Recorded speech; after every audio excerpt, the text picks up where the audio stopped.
ஸ்ரீவைகுண்ட சட்டமன்ற உறுப்பினரான சமூக ஆர்வலர் அன்னை வி.ஜி. சரவணன் எம்.எல்.ஏ. அவர்கள் கடந்த 5 ஆண்டுகளுக்கும் மேலாக ஸ்ரீவைகுண்ட தொகுதி மற்றும் அதன் சுற்று வட்டார பகுதிகளில் உள்ள ஆதரவற்ற ஏழை எளியவர்களுக்கு இல்லம் தேடி இரவு உணவு திட்டத்தை ஏற்படுத்தி உணவு வழங்கி வருகிறார்.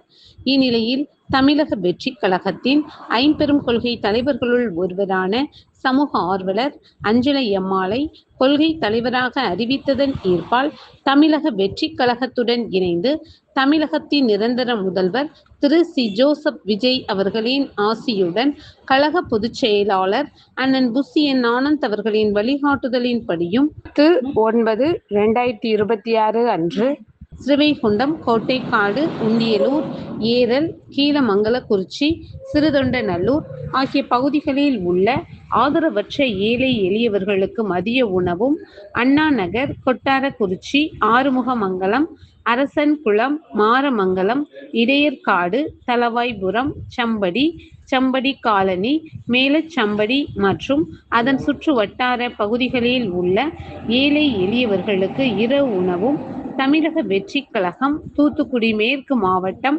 ஸ்ரீவைகுண்ட சட்டமன்ற உறுப்பினரான சமூக ஆர்வலர் அன்னை வி.ஜி. சரவணன் எம்.எல்.ஏ. அவர்களின் சார்பில் அன்று 223 நபர்களுக்கு உணவு வழங்கப்பட்டது.